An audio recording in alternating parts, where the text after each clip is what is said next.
Donner Pass, California, November 1866.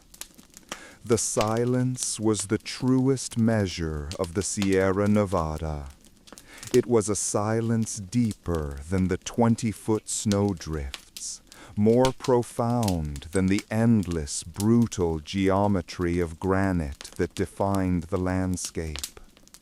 It was the silence of geologic time, broken only by the raw industrial shriek of progress.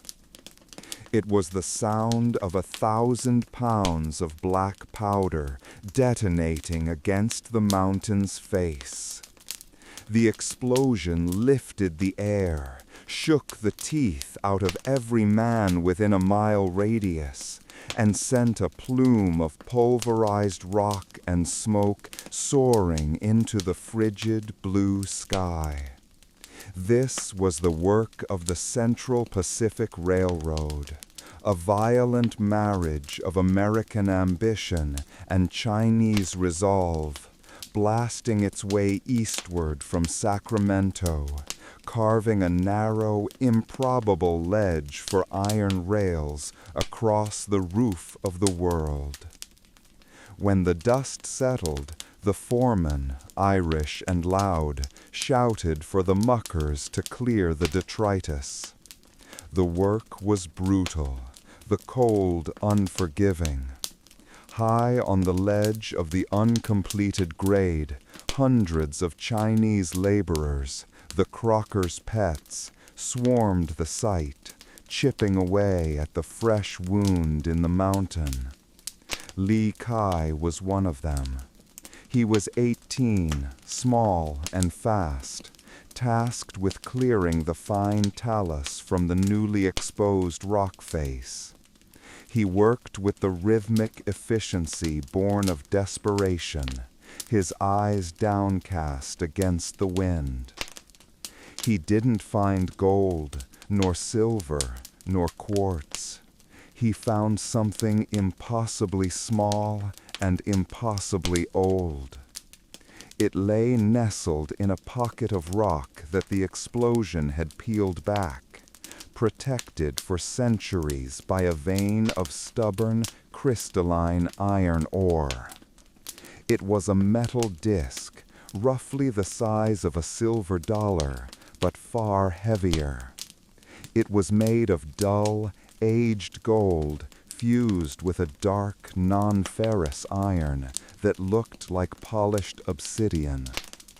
In the center of the disc, beneath a shattered shard of crystalline mica, was a tiny, intricate mechanism, a scale. 2 miniature, perfectly balanced brass pans hung from a pivot point no thicker than a horsehair. It wasn't a practical scale. It was ornamental, yet impossibly precise. It moved, just barely, catching the slightest vibration of the mountain. Li Kai knew what the foreman, or worse, the guards, would do if they saw him holding gold. They would beat him, or simply take the device and credit the discovery to their own luck. He slipped the disc into his sleeve, letting the frozen rock chips cover his hand. The weight felt cold, profound, and utterly wrong in the raw landscape of the Sierra. He had found something that was not meant for the rails, nor the shovels, nor the eyes of the men building this new world. He had found a secret. The Engineer of Lost Places. January 1867. Elias Thorne, known to most as Link, hated the smell of black powder. It was the smell of broken promises and sudden, irreparable change. As the chief surveyor and section engineer for the Central Pacific, Link was immune to the cold of the High Sierra, but not to the constant, throbbing headache the work delivered. He sat in the makeshift office carved into a snowdrift near Cisco, California, hunched over the blueprint for tunnel number 6. The line had stalled for 3 weeks, bogged down by the relentless snow and the unexpected density of the granite. "We're losing the grade, Link," said George Broham, the Central Pacific's chief accountant. Broham was all silk vests and nervous perspiration, even in the sub-zero temperatures. "Croft is breathing down Crocker's neck. We need feet of track, not snowdrifts." "Tell Senator Croft to send us 1,000 more Chinamen and a goddamn miracle, George," Link snapped, stabbing the blueprint with his pencil. "We're 7,000 feet up. It's solid quartz diorite. We can't just chip it. We need to shoot it deeper, and we need to brace the tunnel properly." Link was 35, tall, and carried the perpetual fatigue of a man who hadn't slept soundly since 1851. He had the eyes of a hawk and the hands of a draftsman, marked by calluses and old burns. He was the best engineer the Central Pacific had, hired not for his charm, he had none, but because he knew the Sierra Nevada intimately. He had surveyed this land 12 years ago, during the chaos of the gold rush, mapping veins of quartz that never yielded gold, and burying secrets he swore he'd never dig up again. He had earned the nickname Link not from his work on the railroad chains, but from the rumors that he was the missing link between the respectable world of engineering and the chaos of the California wilds. Broham pulled a small oiled cloth package from his pocket. "This is why I'm here. One of the muckers found this 3 days ago near the Big Bend cut. It was passed up the line, skipping the foreman. Crocker wants to know what it is." Link unwrapped the cloth. His breath hitched. The object was the metal disc, the Sierra scale. He picked it up. It was colder than the ambient air. He recognized the alloy immediately. Not standard assay gold, but a brittle, high-carat composite mixed with ancient worked iron. The miniature scale mechanism was impossibly fine. "Spanish?" Broham asked, nervously chewing on a cigar stub. Link shook his head slowly. "Not Spanish, not Californian. This is older. The iron forging is unlike anything I've seen from the mission period." He held it up to the lantern light. The tiny, perfectly balanced brass pans shifted minutely, as if measuring the very light hitting them. "It looks like a toy," Broham sniffed. "No," Link said, the headache suddenly dissolving, replaced by a deep, familiar chill of dread. "It's a balance, but it's balancing something that isn't physical weight. Look at the markings." Around the rim of the disc were etched symbols, not hieroglyphics, but angular, mathematically precise notations that resembled a crude form of trigonometry mixed with astronomical symbols. "It's a piece of a map," Link realized, turning it over. "A directional tool, and it's set to this latitude and elevation. A map to what?" Link felt a pressure in his chest. He had seen symbols like these before, in the journals of a man he had known and lost in the gold rush, a Spanish cartographer named Mateo Vargas. 12 years ago, George, Link said, his voice flat, when this whole goddamn country went mad chasing yellow dust.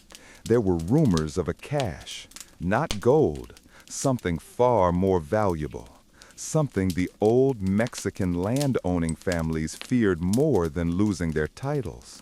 The cache? The one tied to the Orden del Equilibrio? The Order of the Balance? Broom scoffed, naming the ridiculous legend Link had heard as a young man. A fairy tale, Link. A religious cult who believed they guarded the balance of the West. A fairy tale that my friend Mateo died for, Link corrected, his gaze hardening. The scale is a lock or a key, and it wasn't buried here. It was lost or left as a marker. This means that whatever this order was guarding is somewhere along our grade. Broom's eyes widened. If this is a major historical find, Crocker will want it for display. Croft will want it to fund his campaign. Link wrapped the scale back up. No, no one else touches this. Not yet. If the legend is true, the full map, the Sierra scales, is tied to the entire line. The true secret of the Sierra is not gold, George. It's what came before the gold. He grabbed his gear, his surveying chain, his compass, and a Colt revolver. Tell Crocker I need a 10-day solo expedition to check the structural integrity of the old grade near Summit Tunnel, unaccompanied. But Link, that tunnel is clear. It's a lie, George, Link said, strapping on snowshoes. And I have to know who is lying now, and who was lying 12 years ago. The widow of Hangtown. Link's first stop was not the icy heights of the grade, but the muddy, miserable town of Placerville, formerly known infamously as Hangtown. He needed information, and the only person alive who might still remember the true story of Mateo Vargas and the Order of the Balance lived in a forgotten adobe mission on the outskirts of the town. The mission San Rafael was crumbling. It had survived the gold rush frenzy, but was now slowly dissolving into the California mud. Link found the woman he was looking for in the small, overgrown courtyard. Isabella Vargas was Mateo's younger sister, now in her early 40s. She was dressed in black lace, her face aged by sun and grief, but her eyes, dark, intelligent, and fiercely independent, still held the spark Link remembered.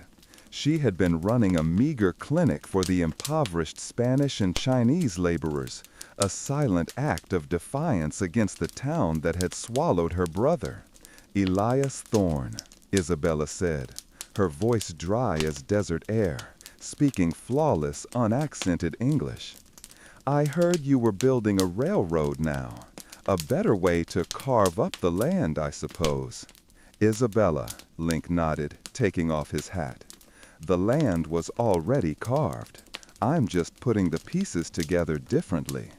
A distinction without a difference, she replied, gesturing for him to sit on a low stone bench. He didn't waste time on pleasantries. He unwrapped the Sierra scale and placed the small, intricate disc in her hand. Isabella gasped. She didn't look at the gold or the iron. She looked at the tiny brass balance.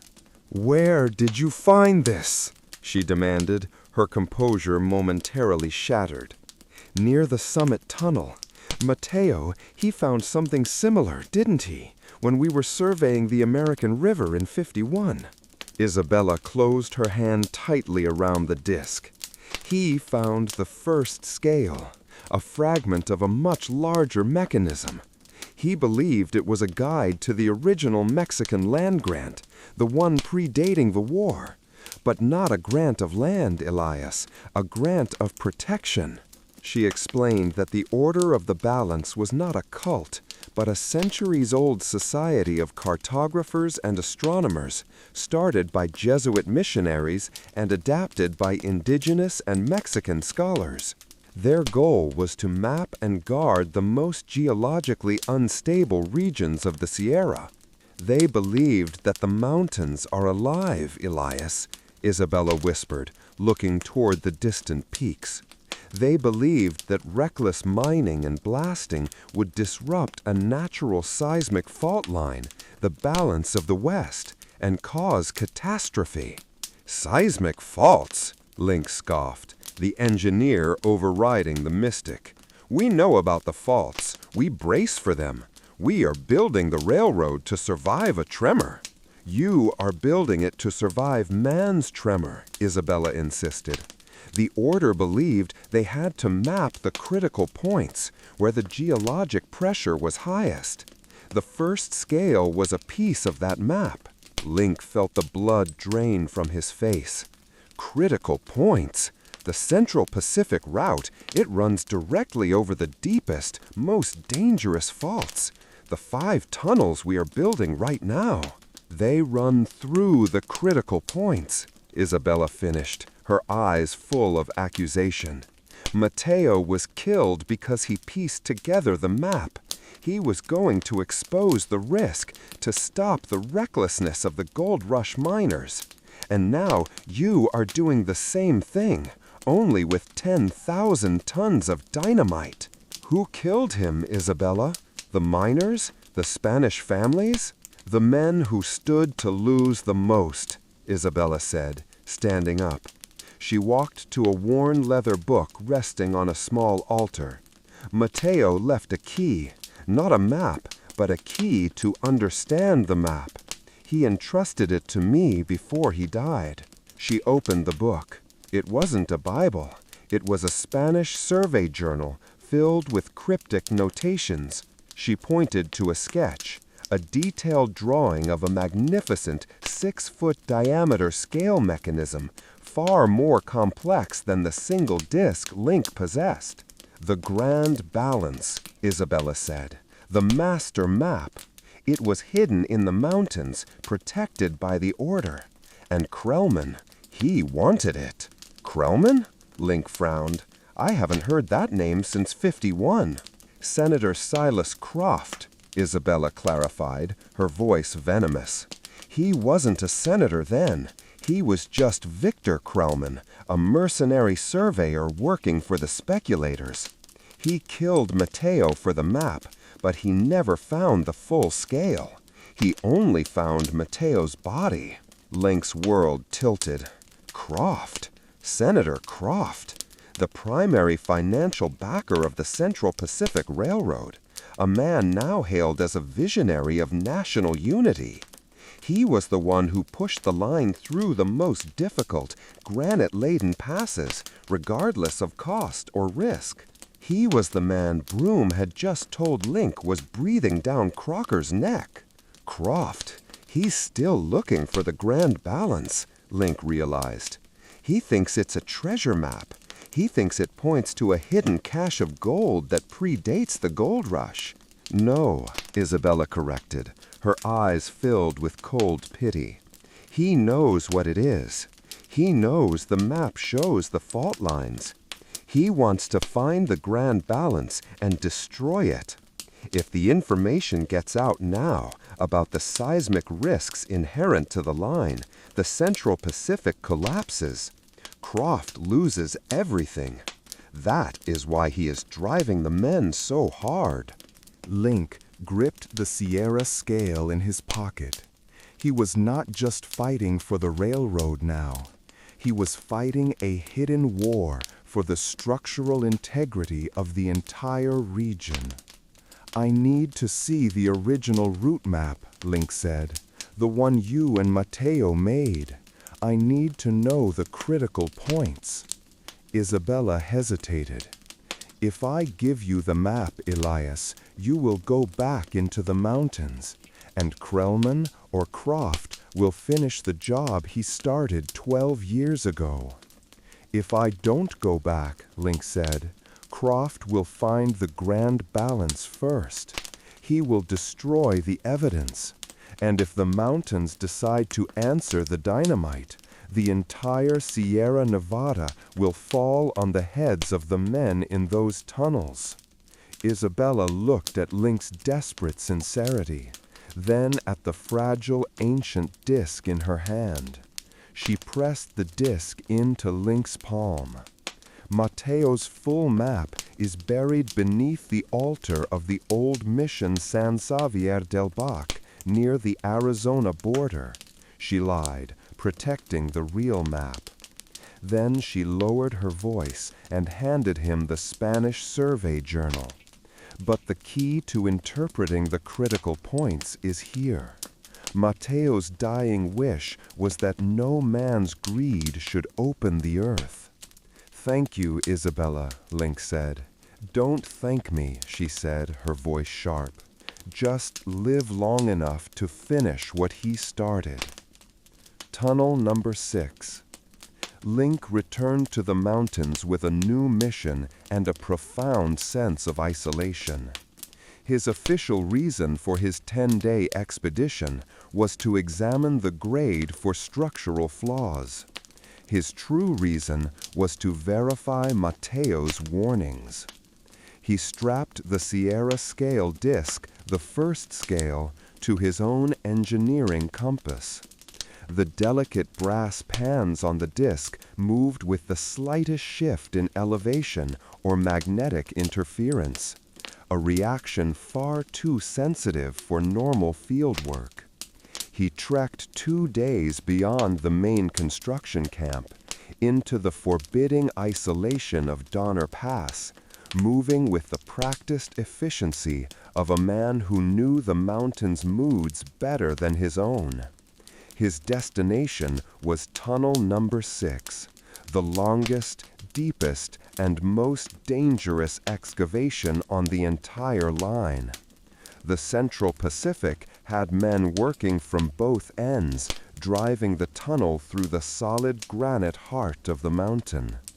As he approached the western portal, the air thrummed with the noise of industry. The smell of burning oil, sweat, and cheap whiskey hung heavy despite the cold. He found the Chinese crew boss, Fong, shivering beside a small fire. Fong was a man of immense physical strength and quiet dignity, the true unsung general of the tunneling effort. "Engineer Thorne," Fong greeted him with a solemn nod. "The work is slow. The granite fights us." "It's not the granite I'm worried about, Fong," Link said, pulling the crew boss aside. He pointed to the exposed rock face near the tunnel mouth. "Show me where the first scale was found." Fong led him to the Big Bend cut, where the disc had been blasted out of the rock. "Here," Fong pointed to a small crystalline seam. "The rock here is different. It sings when the drill hits it." Link knelt and took out his geological hammer. He tapped the seam. It resonated with a high-pitched metallic ting. He pulled out the first scale and held it to the seam. The miniature brass pans went wild. They didn't just move, they vibrated rapidly, pointing directly at the seam. The strange, ancient iron within the disc seemed to pull toward the rock. "It's a conduit," Link murmured. "This seam is not ordinary quartz. It's a high concentration of magnetite and quartz, running parallel to the fault line. It's the mountain's electrical nerve." Fong looked nervous. "The Chinese workers feel this place is bad luck. They hear things inside the tunnel, whispers that are not wind." Link knew the whispers were likely pressure variations in the rock, but the combination of the crystalline seam and the scale's reaction was undeniable. Matteo's map was real. They were drilling right into the mountain's nerve center. "How far have you drilled into Tunnel 6, Fong?" 700 feet from this portal, Fong replied. "We expect to meet the crew from the eastern portal in 6 weeks." Link took out Matteo's journal and turned to the coded geological map. He found the symbol corresponding to the summit location. Underneath it was a single word scrawled in Matteo's panicked handwriting: fulcrum. "Fong," Link said, looking at the rough sketch in the journal. "Matteo believed the grand balance, the master map, was hidden inside the mountain itself. Not in a gold cache, but in a chamber the Order built to monitor the fault. The order of the balance, Fong translated instantly. Our people called them the keepers of the serpent's back. We thought they were myth. They were real, Link said. And the chamber is somewhere in the final 100 feet of Tunnel 6. If Croft knows this, he's pushing the Eastern crew just as hard. They needed to find the chamber before the two tunneling crews met. If they met, the blast would destroy the chamber, the grand balance, and the entire historical evidence of the seismic risk. Croft would win. I need to go inside, Fom, Link declared. I need to check the bracing. The air is foul inside, Fong warned, and the granite is unstable. I cannot send men with you. I don't want men, Link said. I want to be alone. I need to know if the bracing matches the blueprints. Link strapped on a lamp and ventured into the suffocating darkness of tunnel number 6. The air was thick with the residue of powder and sweat. The smell was suffocating. Link moved slowly, his lamp illuminating the rough-cut walls. The tunnel was too narrow, the timber bracing too thin for a tunnel of this depth. Croft was definitely cutting corners. He walked past the men drilling the next set of blast holes. They were worn down, their faces black with soot, their muscles screaming. He felt a deep, wrenching sympathy for them. They were the ultimate sacrifice to American ambition. Link walked 700 feet until he reached the final active heading. He stopped behind a huge pile of excavated rock, out of sight of the crew. He placed the first scale on the floor.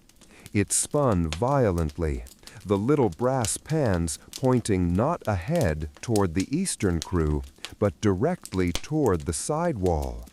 "The fulcrum," Link whispered. He examined the wall. It looked like solid granite, but Link, the architect, saw the flaw. A faint seam ran vertically, too straight to be natural. It was a plug. He took out his geological hammer and chipped gently at the plug. The granite was harder here, but the resonating ting was stronger. He had found it.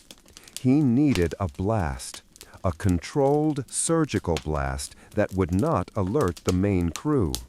He retreated, emerging from the tunnel 2 hours later, exhausted and covered in muck. "Fong," Link said, pulling the crew boss aside. "I need powder. 3 charges, small ones, enough to remove the bracing on an unstable section.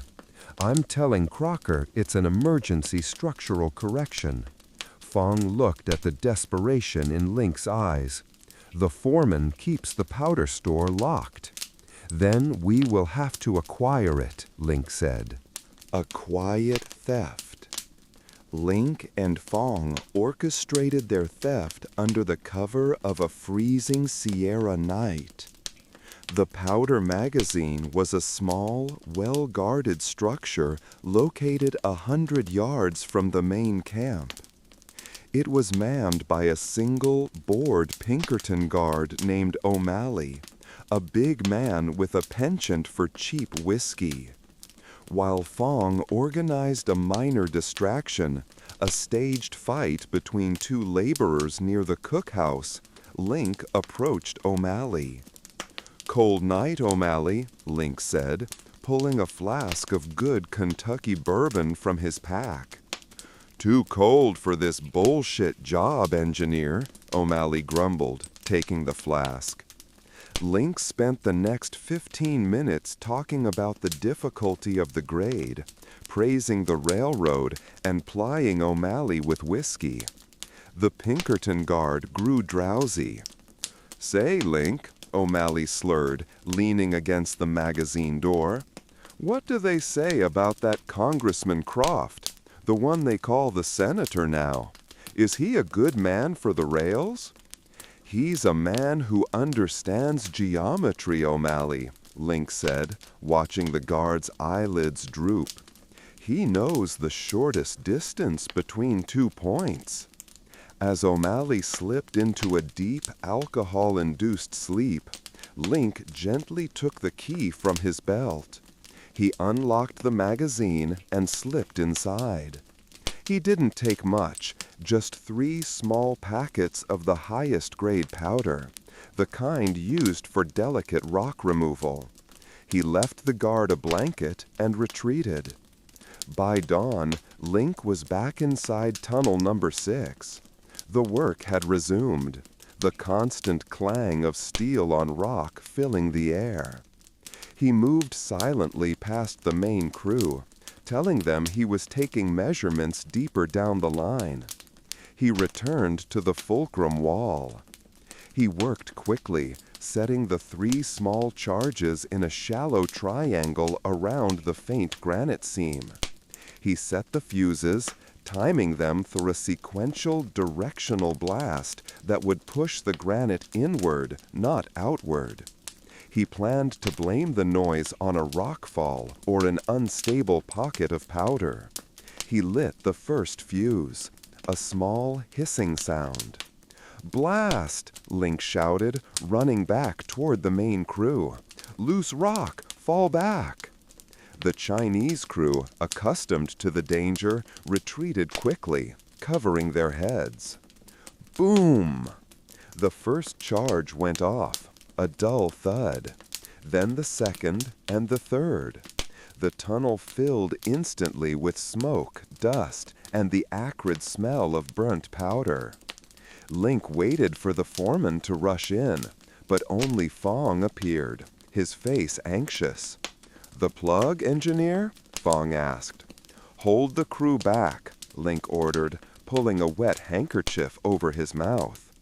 He ran back to the blast site. The small charges had worked perfectly. They had not breached the main wall, but they had blown out the plug, revealing a narrow, dark opening. The air that rushed out of the opening was cold, clean, and smelled faintly of copper and desert incense. He held the first scale up to the gap. The brass pans pulsed with a slow, hypnotic rhythm. Link crawled through the opening. He found himself in a small, perfectly square chamber, completely silent. It was not a cave. It was built, cut from the solid granite heart of the mountain, but lined with smooth, black basalt tiles. In the center of the chamber, bathed in the faint light filtering from the gap, stood the object that had driven a man to his death and built a corrupt empire, the Grand Balance. It stood 6 feet high, a magnificent, intricate mechanism of iron, gold, and stone. It was a celestial sphere, a master surveyor's tool, and a functional scientific instrument, all fused together.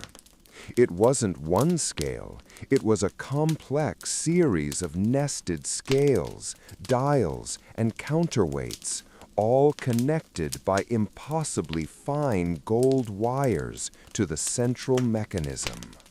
But the most breathtaking thing was that it was moving. Slowly, silently, the Grand Balance was turning. Not by any motor, but by the infinitesimal forces of the Earth itself. The main indicator, a long, needle-thin rod of obsidian, was oscillating, tracking a movement deep beneath the bedrock. Link looked closer at the chamber walls. Etched into the basalt were maps, not of rivers or trails, but of the continent's fault lines, the very structure of the Sierra Nevada, traced in glittering mica. Mateo had been right. This wasn't a map of gold. It was a map of doom. He watched the obsidian needle. It was tracking a distinct, building pressure. The oscillation was growing wider, faster. Link checked his watch. 4 a.m. In a few hours, the drilling would start again. He realized the awful truth. The blasting, the vibrations, the sheer weight of the ongoing construction. It wasn't just near the fulcrum. The construction was activating the seismic pressure. The grand balance wasn't tracking the movement. The construction was causing the movement. Link had to get the grand balance out. He had to show Crocker, show the government, that the very route they were building would result in a massive earthquake. He tried to lift the mechanism. It was bolted securely to the floor. He heard a noise from the tunnel behind him, not the noise of the laborers, but a sharp, calculating sound, the metallic click of a rifle bolt. "Drop the trinket, Thorn," a familiar voice commanded from the shadows. "I knew you couldn't resist a secret." Senator Silas Croft, no longer wearing silk, stood in the tunnel opening. He held a Winchester rifle, and his eyes, the same eyes that killed Mateo Vargas, were sharp with malice. "Krellman," Link spat, turning to face him. "Or do you prefer Senator Croft now?" "The fulcrum." "Call me Krellman," the senator smiled, stepping into the chamber. He was flanked by 2 burly Pinkerton guards, men Link hadn't seen in the main camp. Silas Croft is a respectable lie. Krellman is the man who gets things done. He gestured to the grand balance.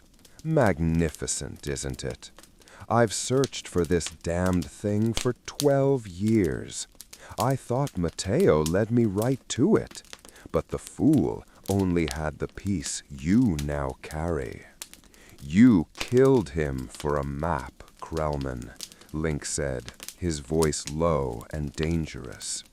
"Mateo died because he was a reckless sentimentalist," Krellman corrected, aiming the Winchester at Link's chest.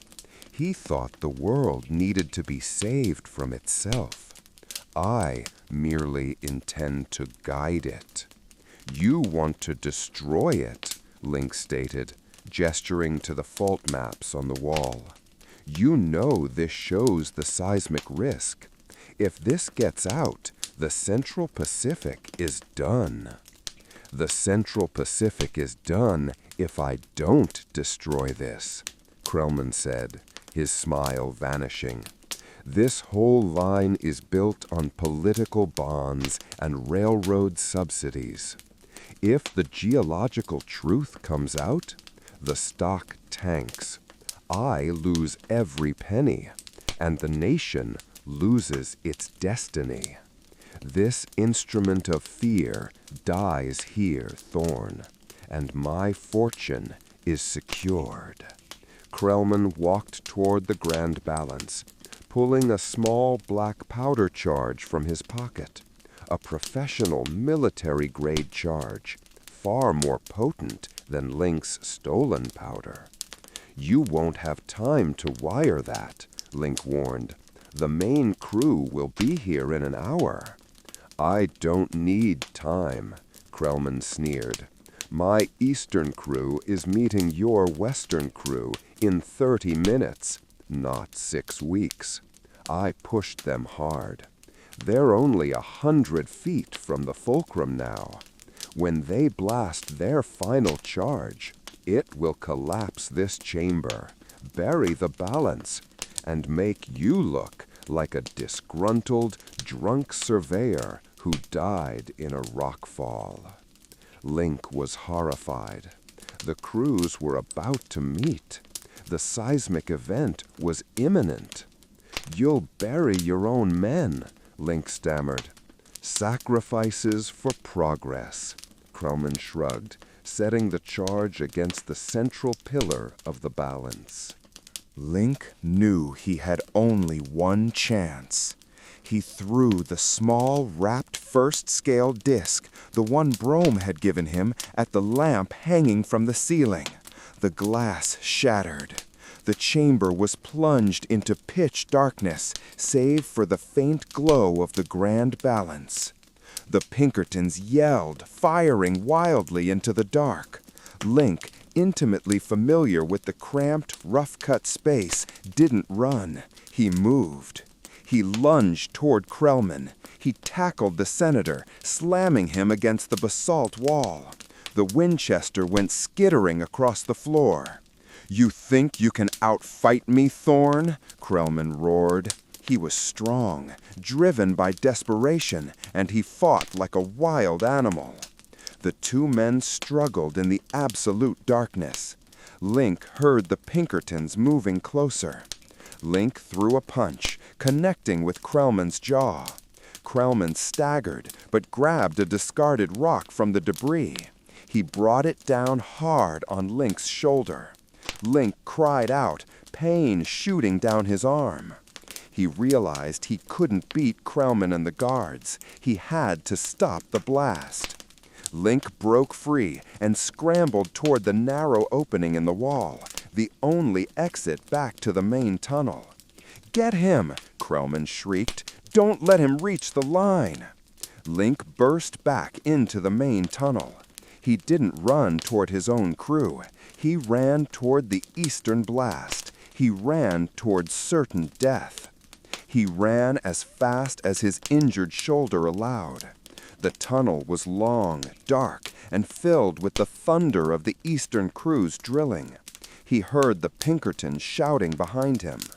He reached the final 100 feet of the western section. He saw a glimmer of light ahead, the lanterns of the eastern crew. They were moving into position for the final charge. He ran forward, shouting, "Stop! Stop the drilling! Unstable rock!" The eastern foreman, a massive man named Odell, turned, his face furious. "Who the hell are you? Get back!" Odell grabbed Link. "We have the green light for the final charge. This tunnel is meeting now." "That tunnel is the fulcrum," Link roared, grabbing the dynamite cart. "It will collapse the mountain." He slammed the detonator box with his foot, trying to dislodge the firing mechanism. Odell grabbed him, throwing him against the rock wall. Suddenly, a massive figure appeared from the smoke, Fong. Fong had followed Link, knowing the danger. He slammed his shovel into Odell's head, sending the foreman sprawling. "Stop the charge!" Link yelled to the laborers. "Cut the fuse, now!" But it was too late. In the darkness, the eastern crew had already set the charge and retreated. A terrifying, high-pitched whistle pierced the air, the warning whistle. 5 seconds to blast. "Fong, get back!" Link screamed. Link did the only thing he could think of. He ripped the first-scale disc from his pocket. He ran to the center of the tunnel, right where the eastern blast would meet the western rock. He slammed the tiny scale into the rock face and wrapped his body around it, knowing it was the only piece of the grand balance that might deflect the energy. 4. The Pinkertons emerged, firing at them. 3. Fong grabbed Link. "The scale will not save you." 2. 1. The sound came. Not the dull thud of black powder. It was a deep, resonant, agonizing scream of the mountain. The resonance of the serpent's back. The blast was not the thunderous, rock-shattering explosion Link had expected. It was a single, deafening clang. The sound didn't dissipate. It resonated, filling the granite heart of the mountain like a struck bell. The force hit Link not as a shock wave, but as a compressive pressure that squeezed the air from his lungs and pinned him against the rock face. He felt the rough granite vibrating against his cheekbone. The small first scale, pressed between his ribs and the stone, screamed. It wasn't an auditory sound, but a vibration so intense it momentarily rewired his nerves. The brass pans on the scale went instantly rigid, absorbing the energy. Then the mountain shuddered. It was not the jarring, chaotic shake of an earthquake, but a deep, powerful shear. A perfectly horizontal crack, razor thin and several feet long, snaked across the tunnel wall above Link's head. The surrounding timber bracing groaned in protest, twisting against the ceiling. Link collapsed to the floor as the air rushed back in, leaving a profound ringing silence. The tunnel was choked with dust and a heavy metallic smell that wasn't powder smoke. It was ozone and the strange sharp tang of stressed iron. He was alive. Fong pulled him up, his face grim. "Engineer, we must go." Link stumbled to the rock face where the Eastern Crew's charge had been set. The tunnel wasn't collapsed, but it was irrevocably sealed. The first scale had worked. It had absorbed or redirected the catastrophic force. Instead of a messy collapse, the mountain had simply closed the wound. A wall of freshly sheared granite, smooth and cool, stood where the final push was meant to be. He looked around. The blast was contained, but the entire length of the tunnel seemed to lean inward, threatening to crush them. "Krellman," Link gasped, his shoulder screaming from the rock strike earlier. "The fulcrum chamber." They scrambled back toward the entrance to the secret chamber. Just as they reached the narrow passage, a second, muffled explosion rocked the tunnel behind the granite plug. Krellman's charge. The remaining air became instantly toxic, reeking of military-grade cordite. Link pushed himself through the opening. The basalt chamber was a wreck. The massive grand balance was still standing, but its central pillar was bent, and many of the delicate gold wires were snapped. The intricate scale mechanism was frozen, fixed at its current critical reading. Victor Krellman was pinned beneath a heavy slab of basalt tile that had sheared off the wall. He was alive, but his legs were trapped, his face a mask of furious desperation. The two Pinkertons were nowhere to be seen, likely caught in the initial shock wave and buried by the ceiling collapse near the main tunnel entrance. "Thorn, you bastard!" Krellman roared, his voice thick with dust and rage. "You ruined it! You saved the evidence!" "You saved the mountain, Krellman," Link corrected, pulling Mateo's survey journal from his pack. "You only destroyed your own trap." The grand balance was too heavy and too damaged to move. But the data, the seismic risk, was etched on the instrument itself. Link ripped a large piece of charcoal from a charred timber beam and moved quickly. He needed the key coordinates. He ignored Krellman's frantic shouting and began sketching the vital data from the frozen instrument onto the final blank pages of Mateo's journal. The specific angle of the obsidian needle, the final reading of the nested scales, and the cryptic notation Krellman's own blast had exposed on the bent pillar. Critical fulcrum 4, Gates of Xavier. "It's not finished, Thorn!" Krellman spat, trying to dislodge the rock. You can't copy the truth. The entire system is coded. I have the key, Krellman, Link said, tapping the journal cover. And now I have the final coordinates. The world will know what you are building this railroad on. If you leave me here, I will hunt you down. Link looked at the trapped senator. You already did 12 years ago. This time, I'm building a future where men like you only exist in the tunnels you tried to hide. Link turned to Fong. We have what we need. Let the mountain keep the rest. They scrambled back through the debris into the main tunnel. The desperate descent. The return journey was a nightmare of structural decay. The tunnel was a death trap. Every step echoed ominously, and the cracked timber bracing squeaked under the immense pressure of the granite. The main crew, Fong murmured, shining his lamp ahead. They will return to clear the blast. Krellman's men will stop them. No, Link said, stopping at the first visible crack in the main structural beam. Krellman can't risk exposing the truth. He'll assume we died in the debris.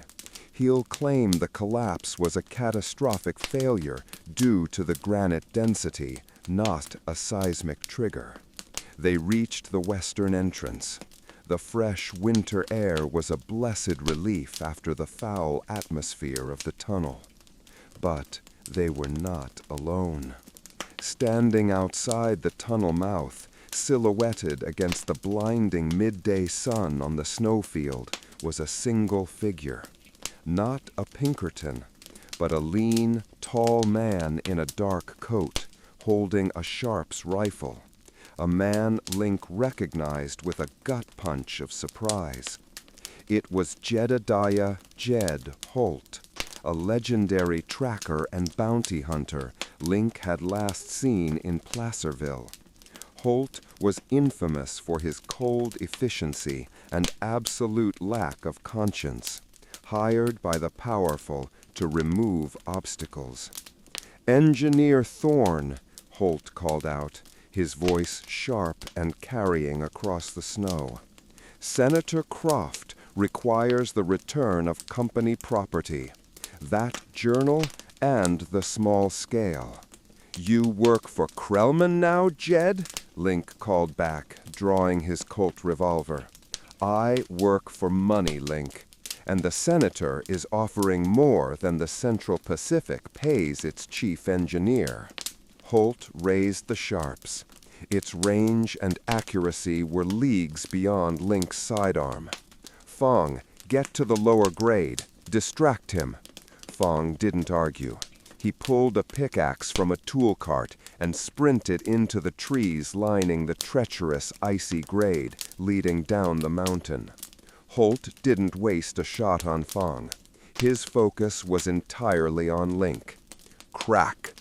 The shot missed Link by inches, shattering a massive icicle that hung from the tunnel mouth. Link returned fire.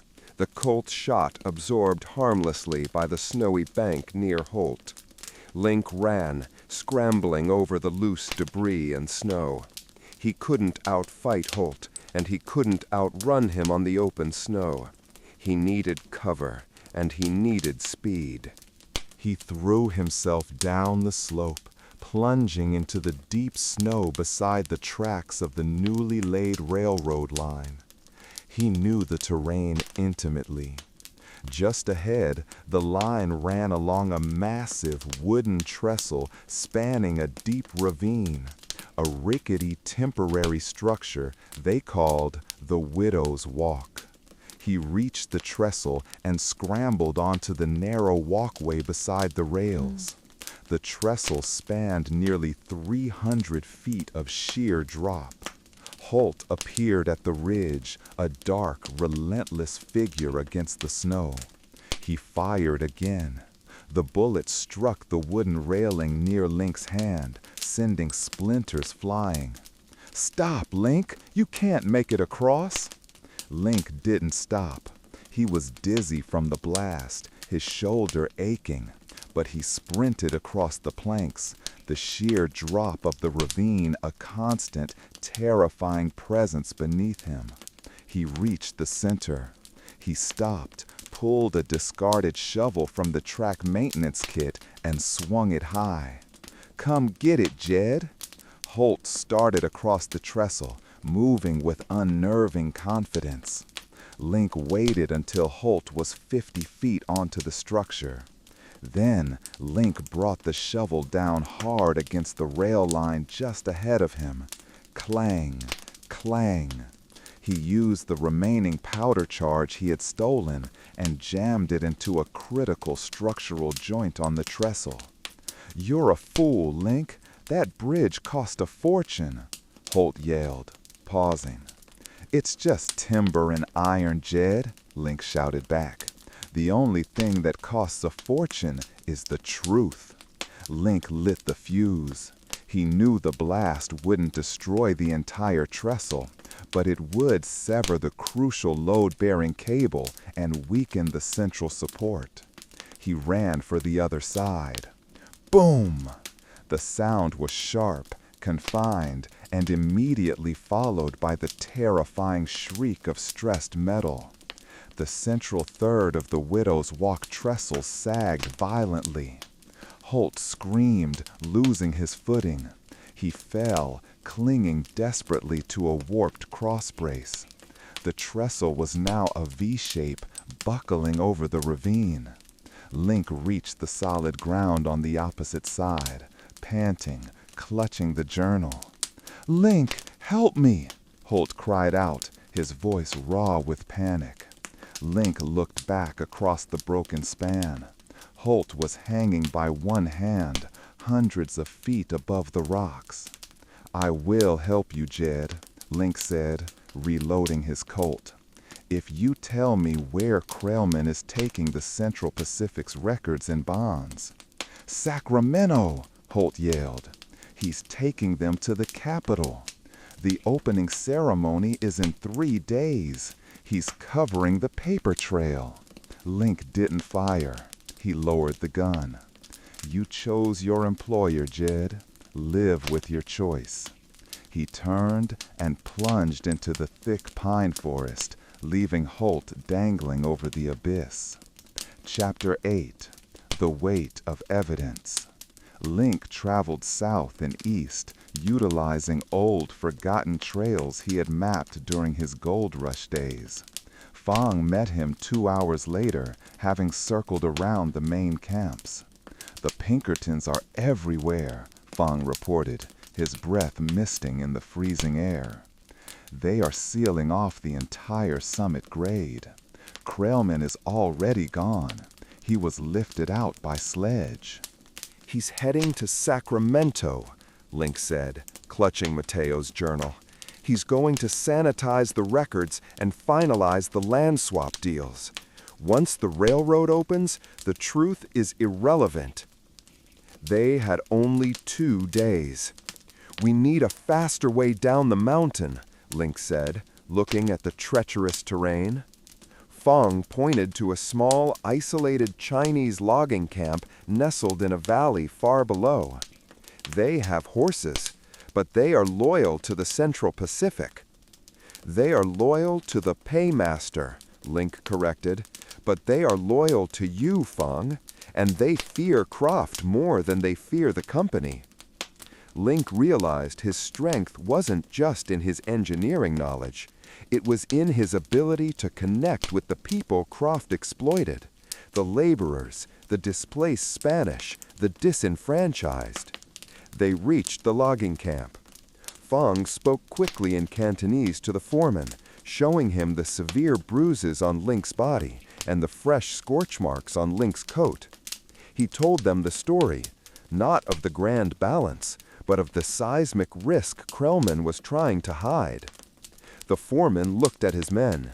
They lived under the mountain, and they knew its temper. They had seen the rock falls and the accidents Croft dismissed. "We will help you, Engineer Forn," the foreman said. But you must promise that when this ends, the men who work the rock will not die for the profit of the men who sign the papers." "I promise you the truth," Link said, "and the truth is the heaviest weapon we have." They left the camp with 2 fresh, fast horses. As they rode toward the lowlands, Link opened Mateo's journal, studying the final coordinates he had sketched from the Grand Balance. Gates of Xavier. The Grand Balance was a map of the Sierra's faults, Link explained to Fong as they rode hard. But Mateo's notes indicate that the entire system, the order of the balance, had a final secondary purpose: to protect the one place where the fault lines converged. "The ultimate fulcrum," Fong said, understanding. "Exactly. The Gates of Xavier isn't a church, Fong. It's the meeting point of the 3 great fault lines that run from Oregon to Mexico. Mateo wrote that the order hid the master key, a secondary mechanism to stabilize the fault, at that convergence point, to be used only if the system failed. The ultimate fulcrum," Fong said, understanding. "Exactly. The Gates of Xavier isn't a church, Fong. It's the meeting point of the 3 great fault lines that run from Oregon to Mexico. Mateo wrote that the order hid the master key, a secondary mechanism to stabilize the fault, at that convergence point, to be used only if the system failed." Link looked at the first scale desk, the piece he still carried. "The scale is a divining rod. It points us to the rest of the map. But only the full Grand Balance could give us the exact coordinates for the Gates of Xavier. Then we lost the key," Fong stated. "It is buried with Krellman." "No," Link said, kicking his horse into a faster pace. "Mateo lied to Isabella. He didn't bury the map in Arizona. He buried the master key somewhere he knew Croft wouldn't look, but where Isabella could still guard it." Link raced back to the dilapidated Mission San Rafael, the stone bench where they had talked, the altar where she kept the survey journal. "Fong, we're not going straight to Sacramento. We're going to Placerville. We're going to see Isabella. If Croft hasn't found her already, the final piece of the map is hidden right under his nose." The race to save the Sierra Nevada had just shifted from the frozen heights of Donner Pass to the muddy, treacherous heart of the gold country. The Siege of San Rafael. 48 hours to ceremony. The ride down the western slope of the Sierra was brutal.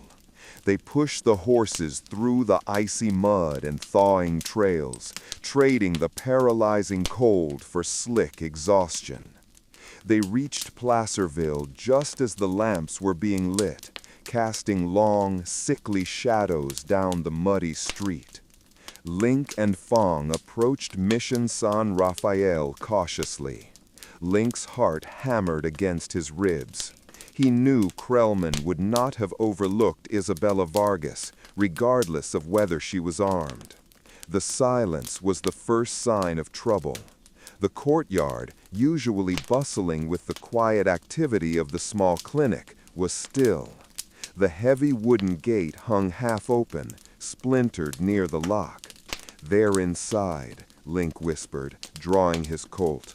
"He's looking for the map she lied about, the one supposedly in Arizona." Fong gripped his pickaxe, his posture low and ready. "We approach from the flanking wall, less exposure."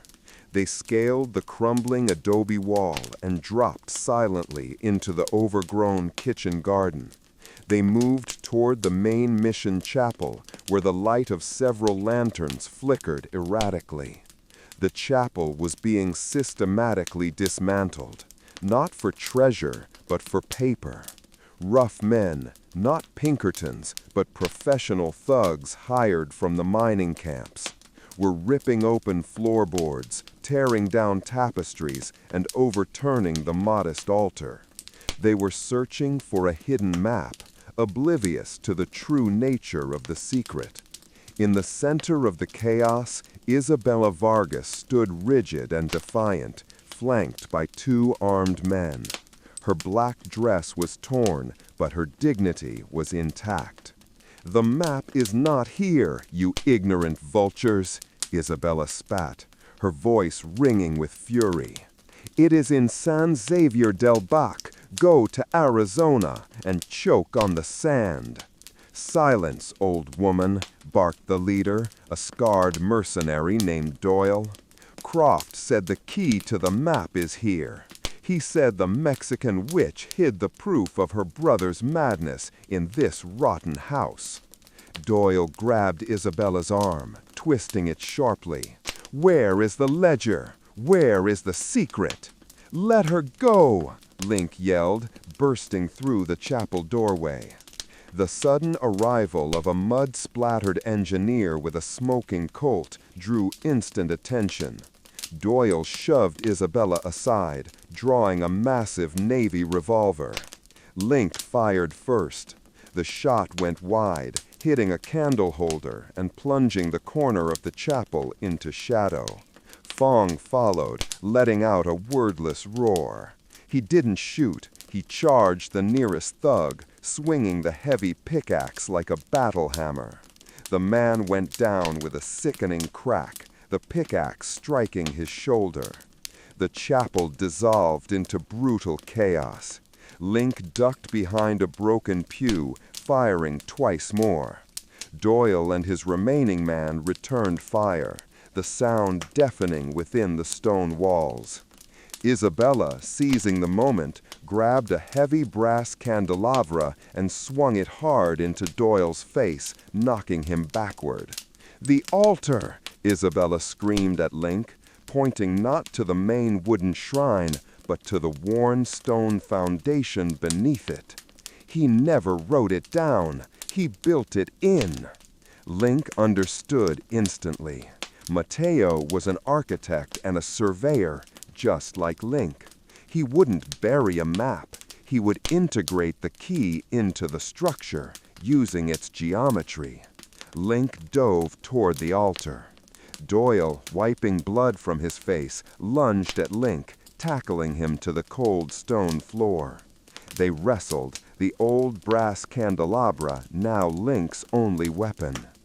"You die here, Thorn," Doyle snarled, pressing the barrel of his revolver against Link's temple.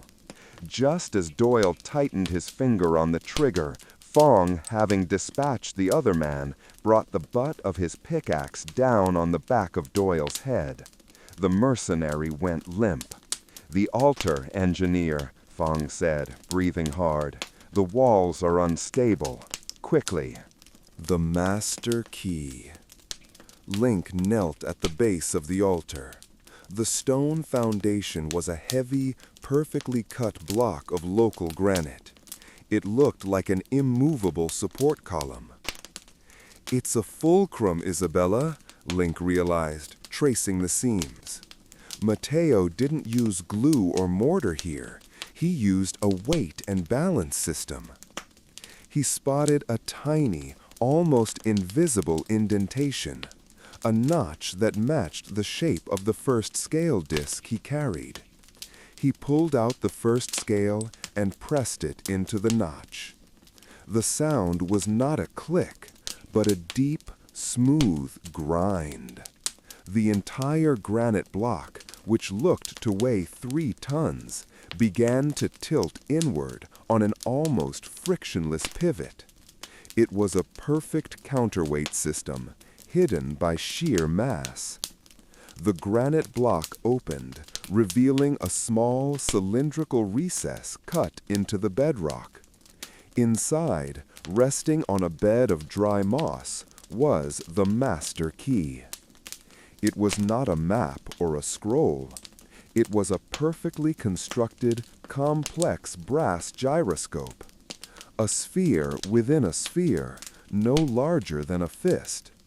It was etched with the same impossible mathematical notation as the first scale, and its central weight was a small, high-density stone that Link recognized immediately as a geologically sensitive mineral from the Sierra. "The master key," Isabella breathed, staring at the glittering mechanism. Mateo said it was the lock that kept the earth from shifting. "It's a stabilizer," Link corrected, gently lifting the delicate instrument. "It measures, predicts, and potentially dampens seismic resonance. It's the only thing that can prove Krellman's construction is a hazard." He looked at the gyroscope. The intricate rings were spinning slowly, autonomously, powered by the Earth's magnetic field. "The grand balance was the map," Link explained, holding up the first scale. "This is the regulator. It shows not just where the fault lines are, but how to calm them. The key to the gates of Xavier." Suddenly, the exterior of the mission exploded with the sound of riders. "It's Croft," Isabella hissed, peering through a shattered window. "He's not at Sacramento yet. He sent a scouting party back to secure the key." A half-dozen mounted Pinkertons were dismounting in the courtyard. They were armed with repeating rifles. "Link, you have to go," Isabella said, grabbing his arm. "I will delay them. This place is sacred to me. I will not let them take this proof." Fong stepped forward. "I will stay with her, engineer. I know the tunnels under the mission. We will hold the courtyard. You ride." Link looked at Fong, a man he had trusted for only 72 hours, but who had proven truer than any colleague he had known in the past decade. "I need you in Sacramento, Fong," Link argued. "I need a witness." "You need time," Fong countered, hefting his pickaxe. "I will buy you the time. You have the evidence. Use it to protect my men." Link nodded once, a gesture of profound respect and commitment. He quickly gathered Mateo's journal, the first scale disc, and carefully tucked the delicate master key gyroscope into a padded pocket inside his coat. "I will see you in Sacramento," Link promised. He ran for the stables, leaving the courageous defiance of Isabella and Fong to meet the charging Pinkertons. The Sacramento Gambit. 24 hours to ceremony. Link rode non-stop, pushing the horse through the night until it was near collapse. He reached the final relay station for the railroad near Auburn, a sprawling, chaotic hub of commerce and corruption. He knew he couldn't take the train. Krellman controlled every ticket agent and conductor. He bought a new, fast horse and continued alone, riding along the newly laid telegraph lines that ran parallel to the tracks. He spent the hours thinking, analyzing the problem like an engineering challenge. Problem: expose Senator Silas Croft, Victor Krellman, and the seismic risk before the Central Pacific Charter is finalized in Sacramento tomorrow. Assets: the master key gyroscope, physical proof of Krellman's cover-up. Mateo's journal, coded data and Krellman's original name. The first scale, directional demonstration tool. Link's architectural authority, his word backed by the evidence.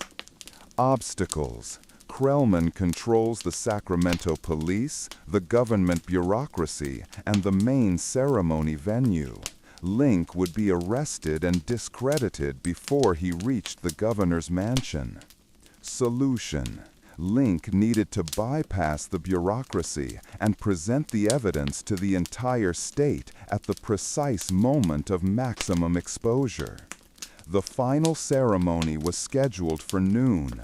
The Transcontinental Railroad's inaugural train carrying Senator Croft and the charter documents was due to arrive at the new Sacramento terminus at 11:55 a.m., where President Johnson's representative would officially greet the party. Link's plan formed, a desperate, high-risk gambit born of frustration and engineering logic. He wasn't going to ambush the senator in Sacramento. He was going to ambush the train. He spent the rest of the morning studying the approach into Sacramento. The tracks ran along a low embankment near the American River, crossing a massive temporary wooden causeway built over the swampy lowlands before reaching the grand terminus. He acquired supplies in a dusty, anonymous settlement outside the capital. More black powder, blasting caps, and 24 yards of thick logging chain. His target was not the train itself, but the tracks, specifically the tracks on the unstable, wooden causeway leading into the city. If he could subtly sabotage the track structure on the temporary wooden bridge, he could bring the train and Senator Croft's triumphant ceremony to a spectacular, non-fatal halt, directly in front of the assembled press and politicians. He would have a captive audience and a dramatic stage for his evidence. He spent the final hours before midnight meticulously laying his trap. He worked under the low, swirling fog common to the Sacramento Delta, moving like a ghost along the damp trestles. He didn't plant a bomb. He used his knowledge of structural dynamics. He loosened the rail dogs on the main line and attached a complex series of chains and counterweights to the underlying ties of the wooden causeway. He rigged the mechanism to respond to a precise, measured shift in weight, the passing of a heavy locomotive. The plan was not to derail the train, but to cause the tracks to buckle and shear as the locomotive passed the central span, bringing the massive iron beast to a screeching, dramatic halt just feet from a catastrophic failure. He finished the work just as the first rays of dawn touched the horizon. He retreated to a small, dilapidated shack overlooking the tracks, waiting for the arrival of the engine and its precious cargo.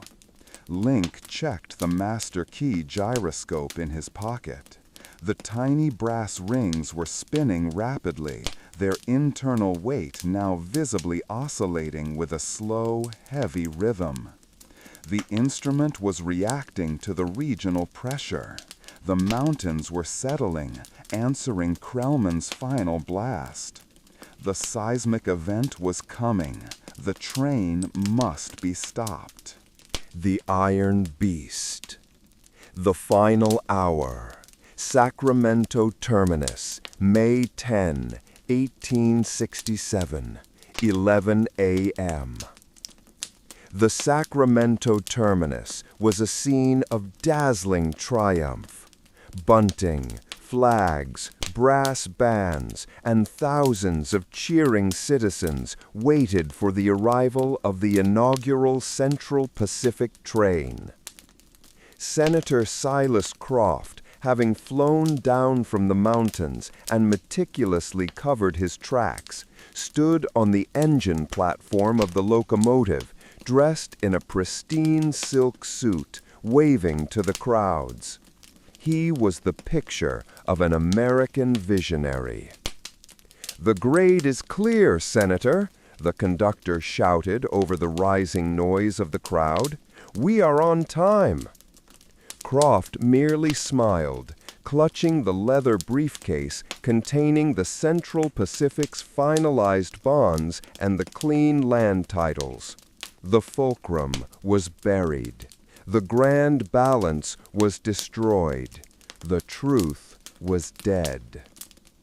"Let us bring the future to America," Croft murmured, signaling the engineer to push the speed for the final mile. In the shack overlooking the tracks, Link saw the plume of smoke.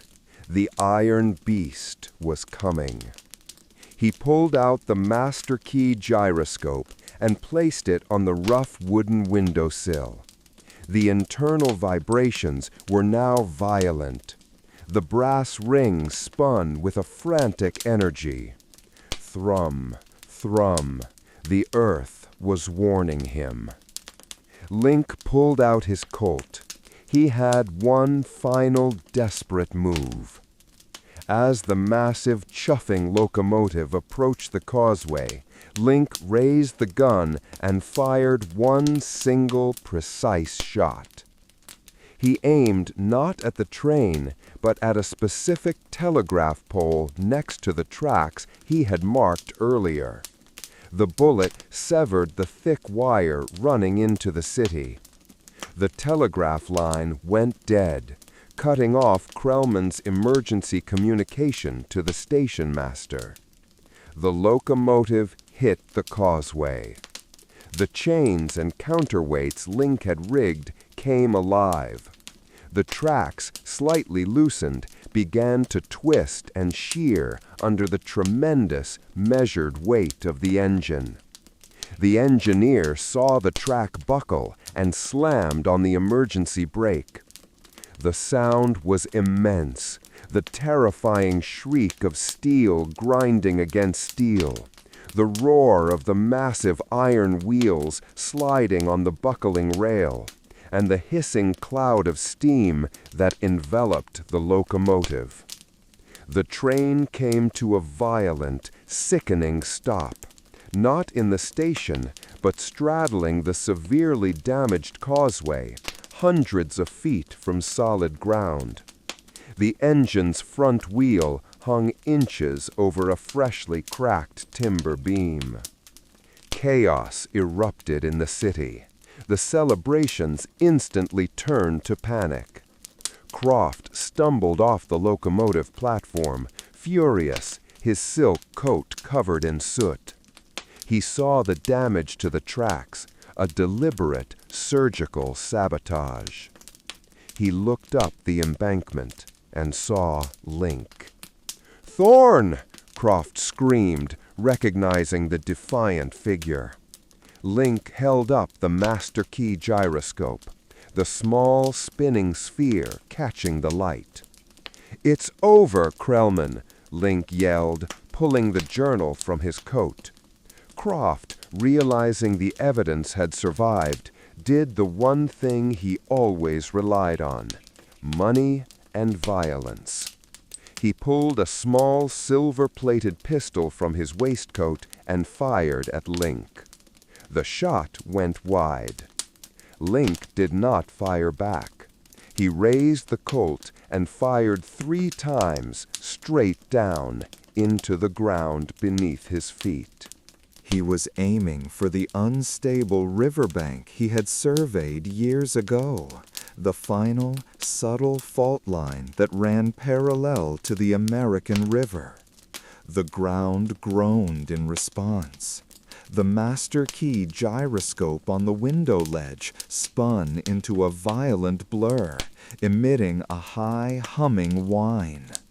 The earth accepted Link's sacrifice. The ground beneath the causeway heaved, not a full earthquake, but a localized, powerful seismic shift. The temporary causeway Link had sabotaged finally broke with a sound like splintering thunder, sending timbers and steel careening into the river. The locomotive, already balanced precariously, tilted violently. Croft screamed, scrambling to hold on to the railings of the passenger car. Link, his legs momentarily paralyzed by the shockwave, saw the impossible happen. Across the river, scrambling through the panicked crowds, he saw Fong and Isabella emerge. They had survived the ambush. Fong held a newspaper, and Isabella held a small, dark satchel. The two of them had found the last necessary ally, the press. The Balance Point, Sacramento Terminus, May 10, 1867, noon. The shriek of the breaking iron and the splintering of the causeway was followed by a silence more absolute than the one in the High Sierra. The magnificent Central Pacific locomotive, the iron symbol of a unified nation, was tilted at a terrifying angle, its front wheels resting inches from the final, shattered timber beam. Senator Croft scrambled down from the passenger car, ignoring the panic of the other dignitaries. His silk suit was torn, and his face was contorted into a mask of pure, murderous hatred. "Thorne, you have destroyed the destiny of this nation!" he shrieked, running across the remaining solid section of the causeway. He still clutched the silver-plated pistol. Link stood on the embankment, battered and resolute. The master key gyroscope was in his left hand, the leather-bound journal in his right. "You destroyed it 12 years ago, Krellman," Link retorted, projecting his voice toward the dozens of reporters who were now rushing toward the wreckage, their notebooks flying open. "Gentlemen, look at this man. He is not Senator Silas Croft. He is Victor Krellman, a murderer and a land speculator who buried his crime under this railroad," Link shouted, pointing the journal at Croft. Croft raised his pistol, aiming squarely at Link. Bang! The shot went wide. Before Croft could fire again, a blur of motion intercepted him. Fong, the Chinese crew boss, launched himself from the embankment, tackling Croft onto the swaying, broken structure. Fong didn't fight with finesse. He fought with the blunt, desperate force of every exploited laborer the senator had ever crushed. Fong pinned Croft's shooting hand against the splintered wood. "You pay the price, boss," he grunted in Cantonese. The ensuing commotion drew the full attention of the reporters and the governor's personal detachment of police, who were now struggling to maintain order around the teetering train. Link stepped forward, holding up the gyroscope for the cameras and reporters. The small brass sphere was violently vibrating. "Look at this," Link yelled. "This is not a bomb. It is a master key to the Earth's seismic balance. This instrument shows the intense abnormal pressure building under this entire delta, a pressure caused by the reckless route chosen by this man, Victor Krellman, who drove the line directly over the central fulcrum of the Sierra Faults. Isabella Vargas pushed through the line of police, carrying a small, heavy satchel. He killed my brother, Mateo Vargas, for trying to warn the government about this geological risk 12 years ago. The route is a death sentence." Link quickly flipped open the journal and pointed to the coded coordinates. "The construction is not stable. The blast at the summit pushed the deep fault into a new state of resonance. This gyroscope is reacting to it right now." As Link spoke, the master key gyroscope reacted perfectly to the stress on the causeway.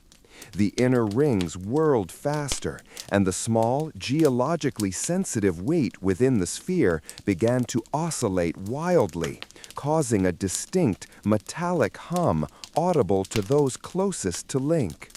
The sheer physical presence of the vibrating instrument, a piece of alien science made real, provided irrefutable evidence. Croft, momentarily breaking free of Fong, saw his life crumbling. He looked at the gyroscope, then at Link, and his final desperate move was not political, but personal. He lunged for the instrument, screaming, "It must be destroyed! The truth must die!" Link sidestepped the desperate lunge. Croft stumbled, losing his balance on the slick, tilted planks of the causeway. He slipped off the damaged edge and plunged into the muddy, swirling American River below. The police immediately surrounded the spot, but Croft vanished instantly into the cold brown water. He never surfaced. The final fall. The chaos subsided into an organized, furious inquiry. The governor of California, informed of the geological evidence and the identity of the supposed senator, immediately ordered a full structural integrity audit of the Central Pacific Line. Link's testimony, combined with the irrefutable evidence of the master key gyroscope and Mateo's journal, sent shockwaves through the highest levels of American government. The coded scientific data about the critical fulcrum points and the gates of Xavier was verified by Caltech geologists as shockingly accurate, correlating with undocumented minor seismic events along the Sierra. The entire financial structure of the Central Pacific, built on Croft's subsidized bonds and concealed risk, collapsed instantly. The stock tanked, construction ceased, and the dream of the seamless transcontinental railroad was immediately put on hold. Victor Krellman, Senator Silas Croft, was confirmed to have been a highly placed land speculator and former mercenary who had fabricated his identity and leveraged stolen scientific knowledge to profit from a dangerous, rushed construction project. His body was never recovered from the river, but the evidence of his corruption, documented in the salvaged ledger from the train, was overwhelming. The truth of the Sierra scales was revealed. It was not a map to gold, but a centuries-old instrument designed to prevent a catastrophe. The new architecture. 1 year later, July 1868. The Central Pacific grade remained halted, a monument to greed and ambition. But the dream was not dead. It was simply being rebuilt, this time with respect for the land. Link Thorne, the disgraced engineer, had become Elias Thorne, Chief Geologic and Structural Integrity Officer for the newly restructured Central Pacific. His reputation, forged in the fire of the fulcrum, was now unassailable. His first act was to reroute the line away from the critical seismic zones identified by the Grand Balance. The construction was now safer, slower, and built with respect for the mountain's structure. The master key gyroscope was not hidden away. It was installed in a heavily fortified research facility in San Francisco, constantly monitored by a team of geologists and engineers led by Link. Its intricate movements provided continuous, invaluable data on tectonic stress along the North American plate. He received a letter from Isabella Vargas. She had used the funds secured from Krellman's assets to establish the Mateo Vargas Foundation for Laborers' Rights and Geological Stewardship.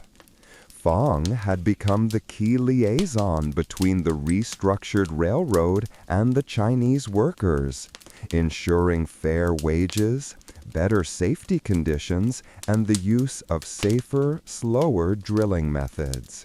He was no longer a crew boss. He was the voice of the mountain.